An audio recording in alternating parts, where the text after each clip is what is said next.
بسم الله الرحمن الرحيم. السلام عليكم ورحمة الله وبركاته. إنا لله وإنا إليه راجعون. كل نفس ذائقة الموت.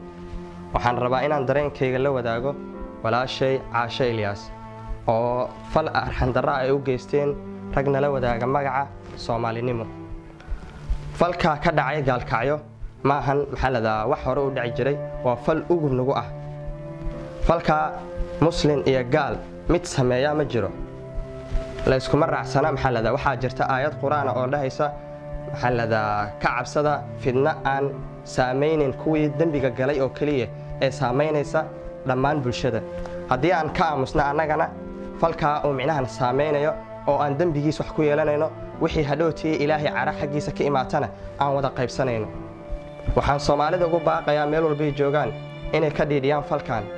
waxaan kaloo ugu baaqayaa inaysan ugu eexan reer hebel iyo qabiil ay macnaha maxalada tiirka keenaan dambiilayaashii arxan darrada u galay walaasheen Caasho Ilyas. waxaan rabaa inaan kula wadaago dareenkayga maasahan ku dhigeedu yahay Soomaali kamuu dhalan.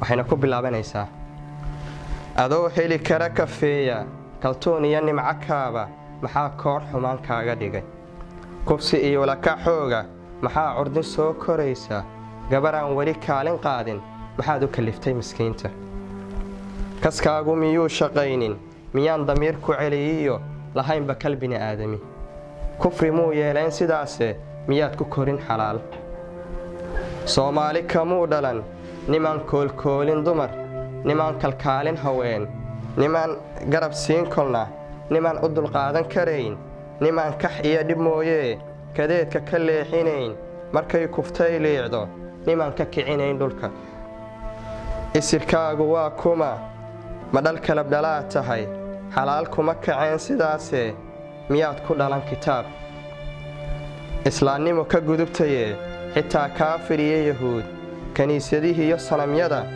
dibiyada kuwa caabuda ka dhaadhici weydayo baybalkaba kuma taal ee halkeed ka daliishateen kuwii dilay Caaisha kawaan ma lahayn dadkee kuwii kibree gowracay korkeeda kuwii jarjaray arxalaawayaashii kufsaday miyaan la keenayn dulliga kiiskoodu waa dilee xumaantay kaydinaayeen markay kadan cildaa iyo ku heleen jiq iyo bannaan miyay ku darsan xisaabta inay kula dhalatay gabar inay ku korisee ku dhashay inay kufiya kula tahay gayaan kariim hadduu ku siiyana inay kuu tahay hadiyad cad iyo kab ka mida jirkaaga wixii ka dhacay gaalkacyo haddaan isku kaashanin kurbada waalidkii dhalay iyo haddaan la wadaagin kaarka raggii geysteen kufsiga raggii kulansaday xumaha raggii kabiir u noqday dulmiga raggii koodiyey fuxshiga haddaan tiirka keenin qabiil iyo reer ku dayno Soomaali kadabkeed go'yo kaalmo alla sugi mayne intaan kariim ciqaabin hadhow kabxu noo dambaynin mujrim kuma aha walaale aan ka dhiidhinoon diidno aan iskaashanoon dilno kufri noogama sukeeye aan ka dhabayna kacdoonka kufri noogama sukeeye aan ka dhabayna kacdoonka. السلام عليكم ورحمة الله.